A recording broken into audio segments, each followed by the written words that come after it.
नमस्कार बंधुरा मुनमुन्स video and शर्ट्से तुम्हादेरके स्वागत।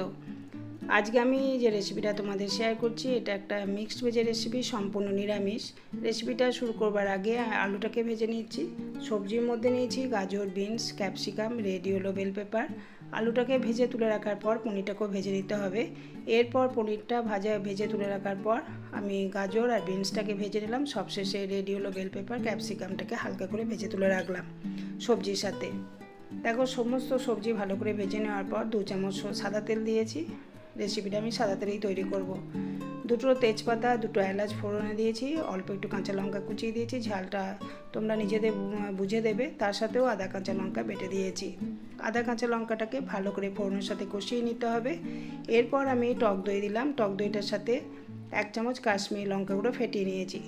যখন মশলা থেকে তেল ছেড়ে দেবে সেই পর্যায়ে দিতে হবে কাজু বাদাম, পোস্ত আর চারমগজ বাটাটা। এখানে দেখো মশলা থেকে তেল ছেড়ে দিয়েছে। টক দইটা দেওয়ার পর ফ্লেমটা লোতে রেখে ভালো করে কষিয়ে নেওয়ার পর এরপর দিলাম চারমগজ, কাজু বাদাম আর পোস্ত বাটাটা। আবারও কিছুক্ষণ মশলাটাকে ভালো করে কষিয়ে নেব।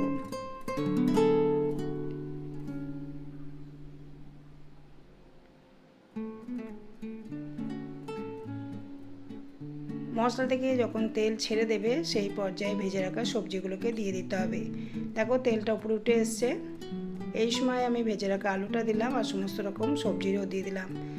2 মিনিট ঢাকা দিয়ে রান্না করে নেব যাতে মশলাটা সবজির সাথে ভালোভাবে কষানো হয়ে যায়। নুনটাও এই পর্যায়ে দিয়ে দিতে হবে। আর যেহেতু নিরামিষ রেসিপি সেই জন্য চিনিটাকেও দিলাম। চিনিটা অপশনাল, তোমরা দিতেও পারো নাও দিতে পারো। এরপর ঢাকা দিয়ে 2 মিনিট কষিয়ে নেব।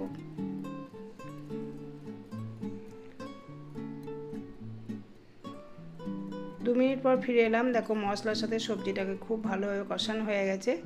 एबार आमी परिमाण मतो जल देव। जे मिक्सिते आमी मशलाटा करेछिलाम काजू बादाम, पोस्त और चारमगज बाटाटा सेखानेई आमी जल मिशिয়ে रेखेछि, सेई जलटाके दिये दिलाम। एखाने आमी नर्माल जलই दिয়েছি, তোমরা উষ্ণ গরম জলও দিতে পারো। গ্রেভিটা যখন ফুটে যাবে তারপরে আমি পনিরটাকে দিয়ে দেব। পনিরটা দেওয়ার পর আরও 3 থেকে 4 মিনিট ফুটিয়ে নিতে হবে, ফ্লেমটাকে মিডিয়াম টু লোতে রেখে। এই ধরনের রেসিপি ভাত, রুটি, পরোটা সব কিছুর সাথে ভালো লাগে। আর নিরামিষ দিনে অবশ্যই বাড়িতে একবার এই ধরনের রেসিপি বানিয়ে খেতে পারো। যদি রেসিপি পছন্দ হয় লাইক, শেয়ার, কমেন্ট এবং নতুন বন্ধু হয়ে আসলে চ্যানেলটিকে অবশ্যই সাবস্ক্রাইব করে দিও।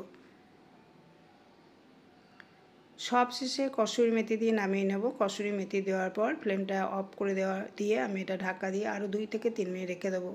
পুরো ভিডিওটা দেখার জন্য অসংখ্য ধন্যবাদ। নেক্সট দিন অন্য একটা রেসিপি নিয়ে চলে আসবো।